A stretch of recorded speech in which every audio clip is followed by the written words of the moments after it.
dans les coulisses de l'auto-entreprise par ceux qui en parlent le mieux. Bonjour à toutes et à tous et bienvenue dans ce nouvel épisode du podcast Auto-entrepreneur. Pour tous ceux qui nous suivent et qui apprécient notre travail, laissez-nous un commentaire et un avis sur Apple Podcast, on compte sur vous. Derrière les micros aujourd'hui, c'est toujours votre duo préféré de podcasteurs, Nicolas et Elena, qui ont encore une belle rencontre d'auto-entrepreneurs à vous partager. N'est-ce pas Elena ? Hello Nicolas, oui, aujourd'hui nous recevons Christophe qui est un auto-entrepreneur avec un rythme de travail saisonnier. Il est pendant 6 mois de l'année auto-entrepreneur en tant que photographe de mariage et ce depuis fin 2014, mais aussi salarié à mi-temps le reste de l'année.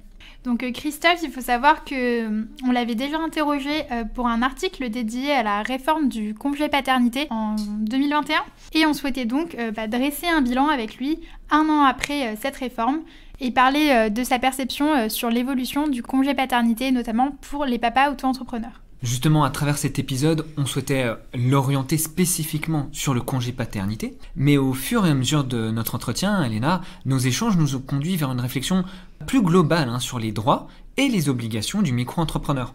On y évoque le compte bancaire, les indemnités journalières et le manque d'informations de manière générale sur le régime de la micro-entreprise. Et tout ça, c'est des questions qui animent de nombreux auto-entrepreneurs et qui vont concerner un grand nombre de nos auditeurs. Donc si vous aussi, vous avez des questions spécifiques par rapport à vos obligations, surtout n'hésitez pas à poser toutes vos questions sur nos réseaux sociaux et notre super équipe se fera un plaisir de vous répondre. J'ai envie de dire, c'est parti pour l'interview ?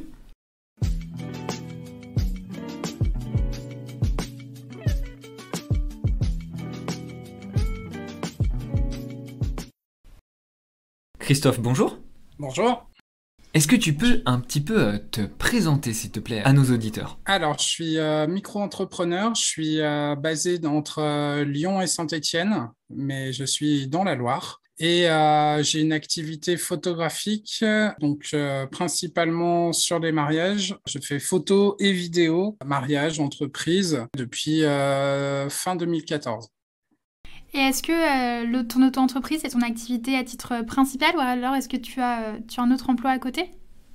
Alors, c'est pas mon activité principale. J'ai une autre activité à côté où je suis en fait à temps partiel. Donc, pendant 6 mois de l'année, je suis sur mon activité salariée, on va dire. Et les autres 6 mois de l'année, donc qui vont à peu près de avril à octobre, je me consacre entièrement à ma micro-entreprise. Donc, ça me permet vraiment d'avoir 2 temps dans l'année ou une année coupée en 2 avec un salaire quoi qu'il arrive. Et donc, pour toi, le fait de garder un emploi salarié, ça représentait une sécurité, c'est ça ? Alors, oui, on peut voir ça comme ça. Et surtout, j'étais parti pour être micro-entrepreneur à temps plein. Et il s'avère qu'on m'a fait une proposition dans mon emploi. Ça s'est révélé être judicieux de l'accepter, puisqu'après, on a eu le Covid, juste après. C'était fin 2019.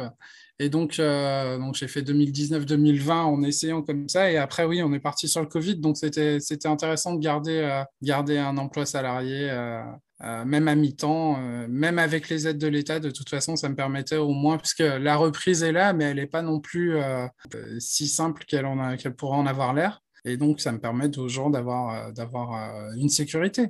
C'est intéressant d'avoir ton retour parce qu'on a échangé avec pas mal d'auto-entrepreneurs justement pendant le Covid et qui disaient effectivement que les aides de l'État, c'était compliqué, c'était pas toujours facile de les obtenir, pas toujours le montant attendu. Donc effectivement, le fait d'avoir un peu ce complément, c'était un choix qu'ont fait beaucoup d'entrepreneurs pendant le Covid. Mais que ce soit le fait de créer leur auto-entreprise pendant le Covid ou bien justement d'avoir en tout cas 2 activités.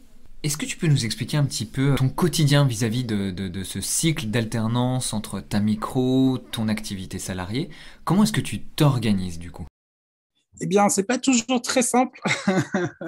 Ça demande avoir une micro-entreprise, ça demande quand même beaucoup de temps. Ça demande d'avoir beaucoup de disponibilité pour répondre aux mails, faire des devis, et continuer à être actif sur les réseaux sociaux parce que c'est ce qui nous permet de faire beaucoup de communication et beaucoup de publicité. Donc pendant les 6 mois de l'année où je suis salarié, c'est moins évident. Ouais. Ça demande beaucoup de temps, surtout que puisqu'on est dans le thème du congé paternité, donc ça veut dire que j'ai une petite il n'y a pas très longtemps. Donc autant vous dire que je dors pas beaucoup.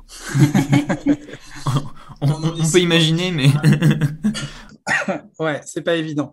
Après, j'ai la chance d'avoir mon épouse qui est aussi micro-entrepreneuse et il faut l'accorder. Du coup, on est dans le même secteur d'activité et on travaille souvent ensemble. Donc, bon, ça me permet aussi de me soulager un peu, ouais. Notamment sur la réception des mails et ce genre de choses.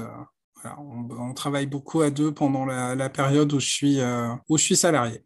Justement, là, tu es en train d'effleurer des sujets qu'on veut aborder avec toi, cet équilibre justement entre la vie pro, la vie perso, et tu es déjà rentré dans le vif du sujet de cet épisode qui est le congé paternité. Est-ce que tu peux nous expliquer un petit peu justement quelles ont été les conditions de ton congé paternité à toi?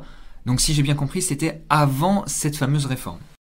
Oui, c'était juste avant la réforme, puisque ma petite est née le 25 décembre 2020 et la réforme est passée en juillet 2021. Donc, pour ma part, j'ai eu les 15 jours de congé paternité. Ouais.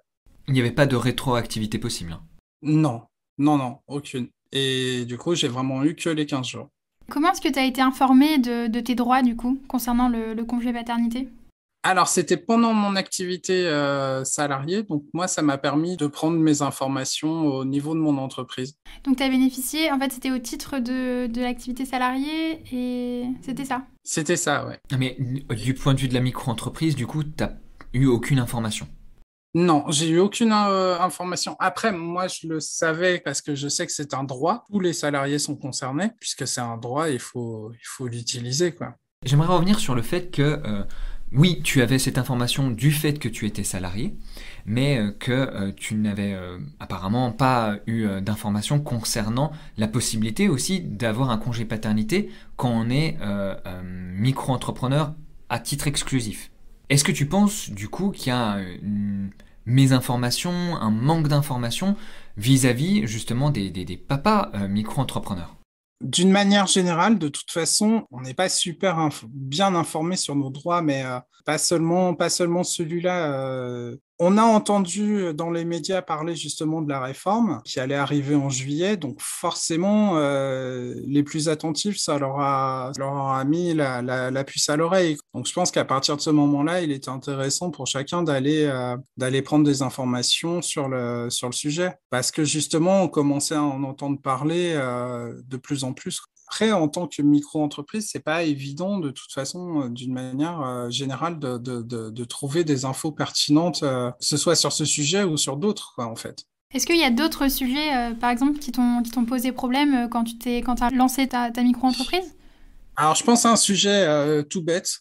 On est dans l'obligation d'avoir un compte bancaire qui te permet en fait de déposer ce que tu gagnes, quoi. Oui, un compte dédié, ouais. Ouais, un compte dédié. Je me suis rendu compte plusieurs fois en passant à ma banque que je me demande si les banques sont vraiment au courant de ça, parce que souvent ils veulent vous proposer un chéquier, une carte bleue. Enfin, après, je comprends que ce soit mais quand on leur dit que voilà, c'est un compte dédié pour la micro-entreprise, ils ont l'air parfois de tomber des nues. Oui, c'est vrai que tu sais, on a un groupe justement sur Facebook avec un grand nombre de micro-entrepreneurs et c'est une question vraiment récurrente, ce fameux compte dédié. Il y a plusieurs choses. Il y a le fait que si tu as moins de 10 000 euros de chiffre d'affaires sur 2 années consécutives, tout d'abord, tu n'as pas besoin d'avoir de compte bancaire dédié. Au-delà de ce chiffre d'affaires de 10 000 euros, il t'en faut un. Et souvent, les banques en fait vont proposer un compte professionnel. Donc oui, ça va être payant. Alors après, à chacun de décider s'il souhaite en prendre un ou non. Mais là, on le voit en ce moment avec l'actualité. Il y a une nouvelle mention, je ne sais pas si tu es au courant également, de faire apparaître la mention EI, entrepreneur individuel au masculin, sur toute une batterie de documents. Donc ton livre de recettes, les factures, les devis, même sur certains outils de communication commerciale comme les flyers, etc. Et ça, il n'empêche que vous risquez d'être bloqué avec des comptes bancaires dédiés classiques. parce que n'apparaissent que ton nom, prénom. Et les banques sont assez réticentes, voilà, sont en fait. Très réticentes. C'est ce qu'on s'est rendu compte avec les témoignages de nombreuses personnes de la communauté qui disaient qui ont contacté leur banque. Et en fait, les banques étaient très très mal informées aussi sur les obligations qui concernaient les micro-entreprises, enfin les entreprises individuelles du coup, mais plus spécifiquement les micro-entreprises. Et même parfois, en fait, c'était très dur pour certaines banques en fait, de concevoir que en fait, la micro-entreprise, c'est une entreprise individuelle. Et on s'est rendu compte qu'en fait, il y avait pas mal de manque d'informations de ce point de vue-là. Donc on comprend vraiment comment est-ce que tu as pu avoir en fait, ces doutes et ces problématiques parce qu'il y a beaucoup d'entrepreneurs qui sont concernés. D'une manière générale, après, on a le sentiment que le statut d'auto-entrepreneur s'est fait comme ça, mais les choses se sont vite posées et mais bon, ça commence à remonter déjà, mais que le statut n'est pas toujours très clair. Les droits, j'ai mon épouse qui a été en temps partiel suite à son accouchement, donc en tant que micro-entrepreneur aussi. Ça a été compliqué aussi à mettre en place ce genre de choses. Déjà, ne serait-ce que pour connaître que ses droits et compagnie, c'est le parcours du combattant des fois, quoi. Parce que c'est quelque chose qui a l'air de tomber d'une manière très rapide et pas toujours bien définie en fait. C'est vrai, les indemnités, c'est une question récurrente aussi qu'on a sur les indemnités journalières pour le congé maternité et tout ça. Beaucoup de gens se posent la question et effectivement, c'est pas toujours très très clair. En tout cas, c'est pour ça qu'aussi les groupes comme le nôtre existent, où on essaye un peu justement d'avoir un peu de l'entraide, des retours d'expérience pour aider les micro-entrepreneurs qui naviguent un petit peu dans ce quotidien et dans ces différentes réglementations à y voir un petit peu plus clair et à discuter surtout et à favoriser le partage d'informations.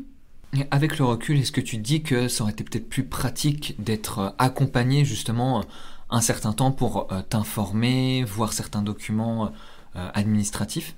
Alors, je vais faire une parenthèse. Dans mon autre activité, je fais partie je fais partie d'un syndicat, en fait, tout simplement. Et c'est une bonne manière, parce que bon, on a une vision du syndicat, mais d'une manière générale, c'est pas toujours comme ça que ça se passe, mais c'est quand même un très bon endroit pour récupérer de l'information sur les droits de chacun.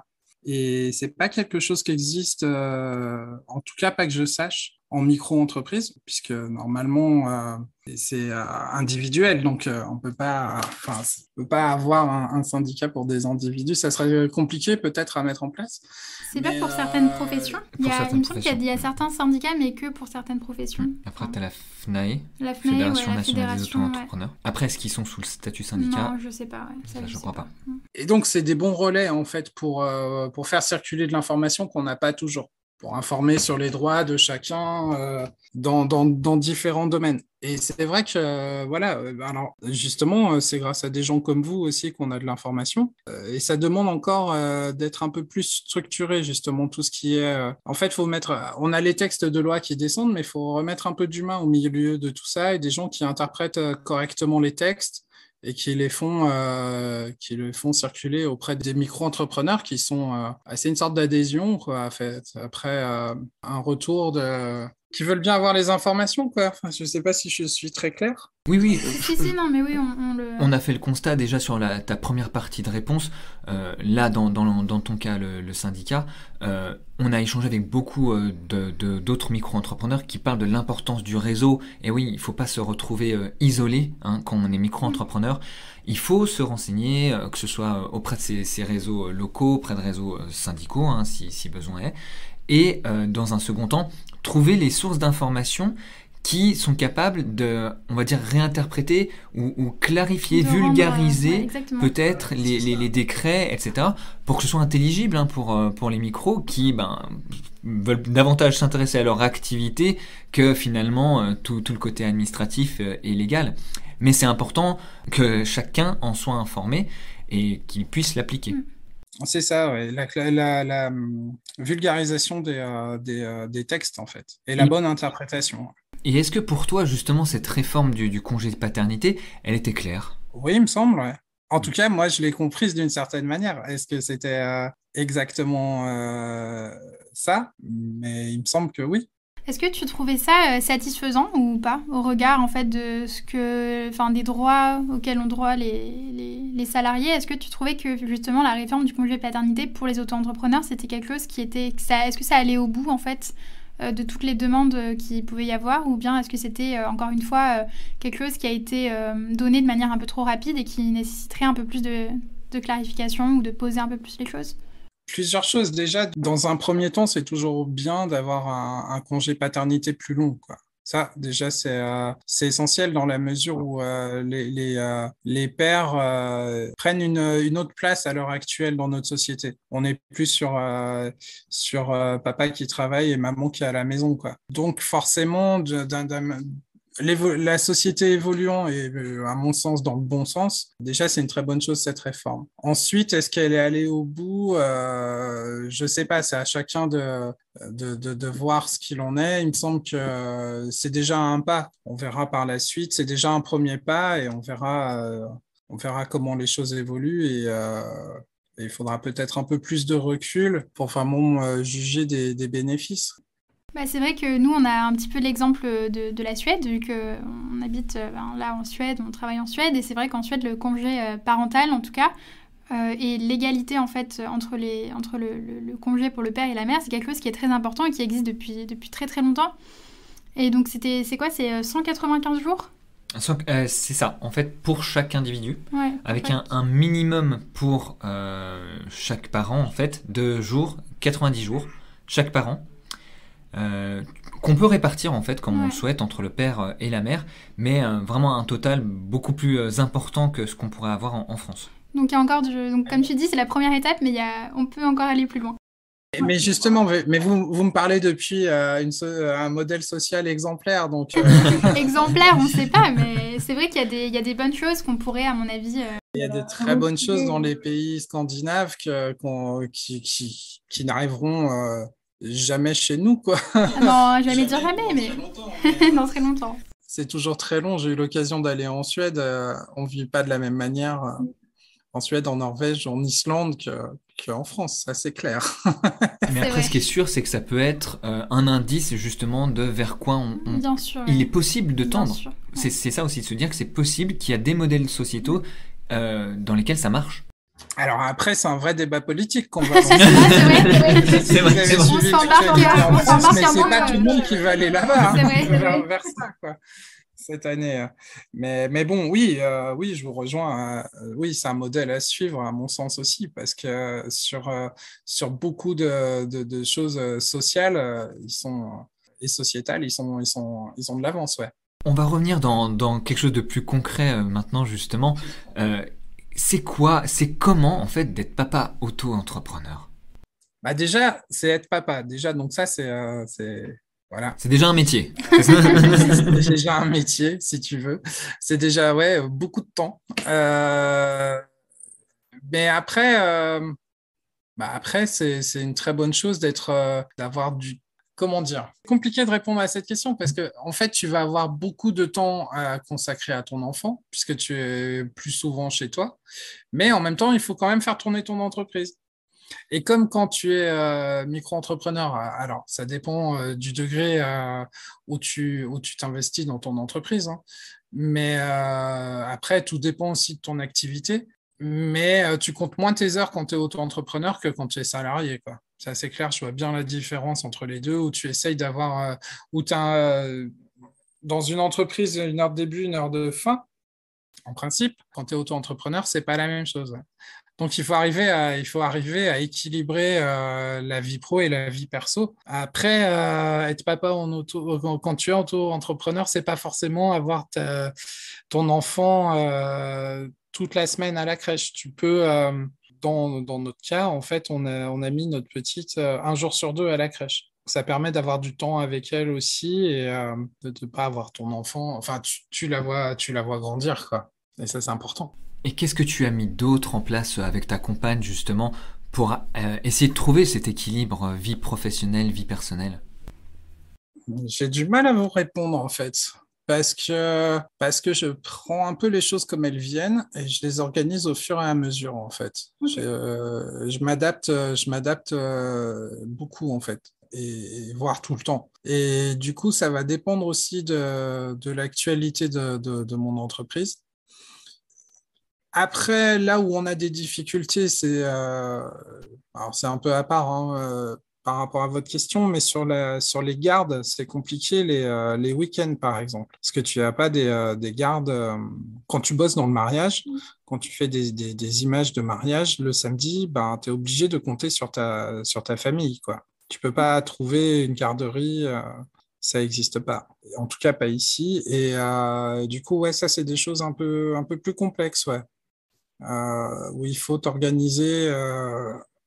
Nous, on s'est organisé de manière à ce que les week-ends, 90% du temps, ce soit ma compagne, soit moi qui soyons en prestation, et pas forcément tous les deux en même temps.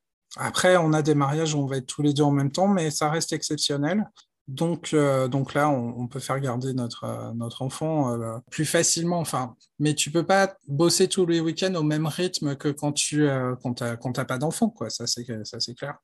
Oui, surtout, c'est effectivement, comme tu dis, ton activité, c'est quand même assez particulier et ça demande le fait que tu travailles le week-end. Donc, il faut encore plus, je dirais, d'organisation que des activités où tu peux te permettre en fait, de prendre les week-ends, enfin, de garder des vrais week-ends, quoi.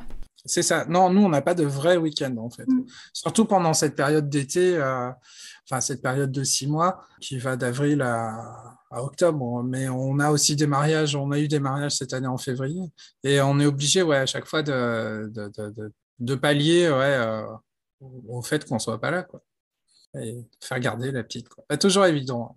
On va peut-être développer un petit peu pour les auditeurs, justement, qu'est-ce qui a changé en juillet 2021, concrètement pour les papas micro-entrepreneurs. Donc, la durée de congé, en fait, varie.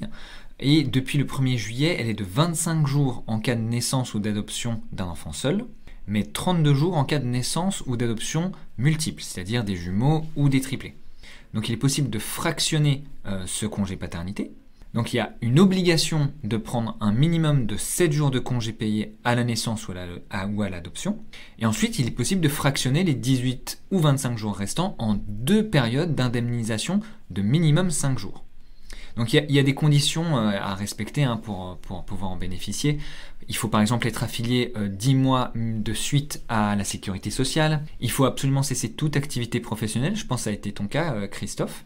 Et il faut avoir écoulé tous les jours de congé paternité dans les 6 mois qui suivent la naissance ou l'adoption. Est-ce que c'était ton cas, justement, d'avoir ces 10 mois d'affiliation à la sécurité sociale ? Oui, c'était mon cas. Ouais. Tu as cessé également tout type d'activité. Donc, est-ce que c'était ta compagne qui prenait le relais pour que toi, tu puisses bénéficier de congé ? Non, en fait, elle a son congé maternité aussi. Vous étiez les deux ensemble ? On était les deux ensemble, ouais. D'ailleurs, le congé maternité est un peu plus long que le congé paternité. Ouais. Oui. Du coup, j'ai même rajouté un peu de congé annuel, quoi. J'ai posé des congés annuels pour arriver à peu près à... si je ne me trompe pas, je me suis arrêté 1 mois, ouais. Ce qui permettait de m'aligner avec avec la réforme, mais avant l'heure, quoi. Mais en temps seulement, puisque c'était des congés annuels que j'ai dû poser. Mais on se rend compte qu'on est un petit peu obligé de le faire parce qu'on était un peu obligé de le faire et c'est pour ça que la réforme est intéressante aussi. 15 jours, c'est court. C'est vraiment court. On sait que la naissance va arriver. Déjà, on a tendance à poser un petit peu des jours avant pour être sécurisé sur la date d'accouchement, quoi. Donc, il vaut mieux l'anticiper un petit peu. Et après, parce qu'on a besoin de s'organiser, de se reposer. Enfin, c'est pas simple l'arrivée d'un bébé, surtout au tout début, quoi. Ça demande beaucoup d'énergie, d'organisation. Donc, 2 semaines, c'était un peu court. Vraiment, avant la réforme, 2 semaines, c'est vraiment court. Sans poser de congé annuel, je crois que ça aurait été encore plus fatigant que ça l'a été, quoi. Même si c'est un instant vraiment, même si c'est une période vraiment géniale, ouais, c'est quand même une période aussi fatigante, quoi. On est content, mais heureusement qu'on est porté par cette bonne énergie positive. Parce que... Et quel impact ça a eu justement ces congés vis-à-vis de ta micro-entreprise ? Au niveau timing, du coup, tu étais plutôt sur ta période de salariat ? Ouais, mais ça n'aurait pas eu beaucoup d'impact parce que j'ai eu la chance d'avoir ma petite, enfin, ouais, si la chance qu'elle soit née le jour de Noël Ah, 2020. c'est un beau Donc, cadeau ça. ouais, c'est top. Il n'y a pas mieux. Et du coup, donc la semaine entre Noël et le jour de l'an, c'est quand même pas une grande semaine d'activité. Et puis, début 2021, et on avait encore pas mal de restrictions avec les confinements, le Covid. Donc, c'était une période plutôt calme. Donc, sur ma micro-entreprise, en soi, ça n'a pas eu un gros impact. Après, voilà, on était dans une période particulière. Du coup, on va peut-être revenir, on continuer sur ton activité, ta micro-entreprise. Quel bilan est-ce que toi, tu tires un petit peu du régime micro-entrepreneur? Qu'est-ce que toi, ça t'a apporté? Ça m'a permis de me mettre à mi-temps dans mon autre travail, c'est déjà beaucoup. Après, ça aurait pu peut-être aller plus loin s'il n'y avait pas eu le Covid. Et donc, peut-être que maintenant, je serais à plein temps dans ma micro-entreprise. Mais ça m'a permis déjà de faire autre chose que mon travail de salarié. Et donc, déjà, pouvoir vivre à moitié de sa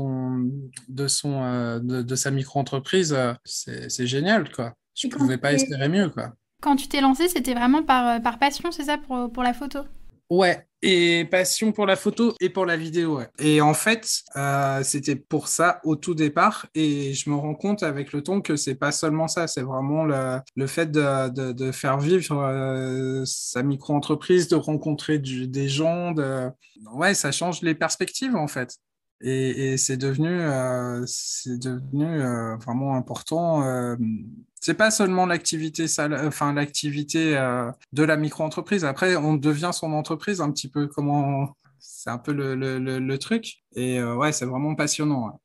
Ouais, ouais, je suis heureux vraiment d'avoir un système comme ça en France de micro-entreprise qui nous permet de nous exprimer et de pouvoir percevoir De pouvoir vivre de sa passion. ouais, en toute légalité en plus et en toute transparence, parce qu'on ne va pas se mentir, on sait très bien qu'il y a des personnes qui travaillaient avant différemment et c'était pas forcément simple. Là, au moins, on est couvert, on peut exercer en toute transparence, toute légalité et pour faire vraiment quelque chose qui nous plaît, quoi. Et justement, quels vont être tes futurs projets pour ta micro?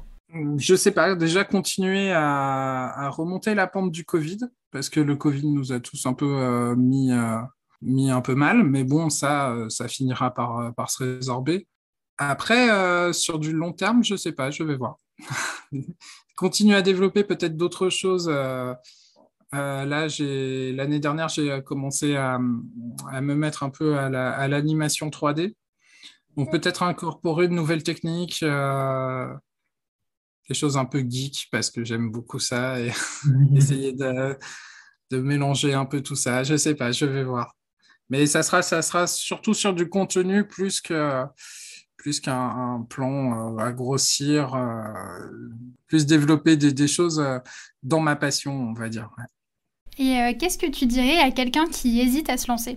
C'est un peu la question qu'on pose à tous nos invités, en fait, parce que ce podcast, il est destiné aux gens qui, justement, ont un projet, mais qui ne sont pas forcément 100% déterminés. Qu'est-ce que tu dirais, justement, voilà, à quelqu'un qui a une idée de micro-entreprise, mais qui hésite encore? Moi, j'incite les gens à le faire, justement parce que quand on est... alors, c'est pas sans risque hein, d'être en micro-entreprise. C'est pas dit qu'on puisse à chaque fois y arriver. Peut-être qu'il y a des secteurs qui sont plus porteurs que d'autres, mais moi, je pense qu'il faut se lancer quand même et puis se lancer en ayant une certaine sécurité. Je trouve que la formule 6 mois dans l'année où je suis salarié, 6 mois dans l'année où je suis micro-entrepreneur à 100%, c'est une bonne alternative, au moins dans un premier temps, quoi, pour arriver à voir si les choses sont stables. Et financièrement parlant, parce que c'est aussi le nerf de la guerre, quoi. Développer, et puis ça permet d'avoir du temps pour développer sa clientèle et ce genre de choses. Donc oui, oui, je recommande fortement d'y aller si on a un projet solide et envie de le faire. Ouais. Ah, super. Merci beaucoup, en tout cas, pour tes mots. Merci pour ce panel large de réponses. Félicitations encore d'être devenu papa. Merci. Merci. Et C'est cool. on te remercie pour ton temps et on espère que ça va toucher tous les futurs papas auto-entrepreneurs qui utiliseront cette réforme Et on espère peut-être qu'avec le temps, elle va aller encore plus loin, cette réforme, pour, comme tu dis, peut-être s'approcher d'autres modèles ou avoir encore davantage de temps, parce que avoir un enfant, c'est un vrai métier aussi. Ouais, c'est sûr. Je confirme. Merci, Mais bon, Christophe. c'est que du bonheur aussi. C'est sûr. Merci beaucoup. Merci Christophe. Mais de rien. Suite à cet entretien, on voit que selon Christophe, les choses vont dans le bon sens pour les parents auto-entrepreneurs, mais qu'elles pourraient aller encore plus loin, notamment quand on compare au modèle suédois. On ressent aussi ce sentiment d'être parfois confronté à un manque d'informations sur son statut, sur ses droits, et donc ce besoin de trouver des sources d'informations fiables. Pour ça, on vous conseille quelques sites qui pourront vous aider à rester au courant. Les sites gouvernementaux, par exemple avec eco.gouv et impôts.gouv, le site de l'URSSAF, le site de la BPI France, ainsi que d'autres sites d'information et de vulgarisation du régime, tels que le site de la FNAE, l'UPSME, donc qui est l'Union professionnelle au service des micro-entrepreneurs, et d'autres sites comme le portail auto-entrepreneur. On vous laisse les liens en description. Entendre tout ça, d'une certaine manière, ça nous rassure et ça nous encourage parce que c'est ce qu'on veut proposer à travers notre accompagnement, nos réseaux sociaux et également à travers ce podcast pour tous les auto-entrepreneurs. Et c'est pour toutes ces bonnes raisons qu'on vous incite à partager cet épisode à tous les porteurs de projets de votre entourage et à nous suivre sur tous nos réseaux pour rester informés des actualités de la micro-entreprise. On vous souhaite à tous un bon début d'été et on vous dit à très bientôt sur tous nos réseaux.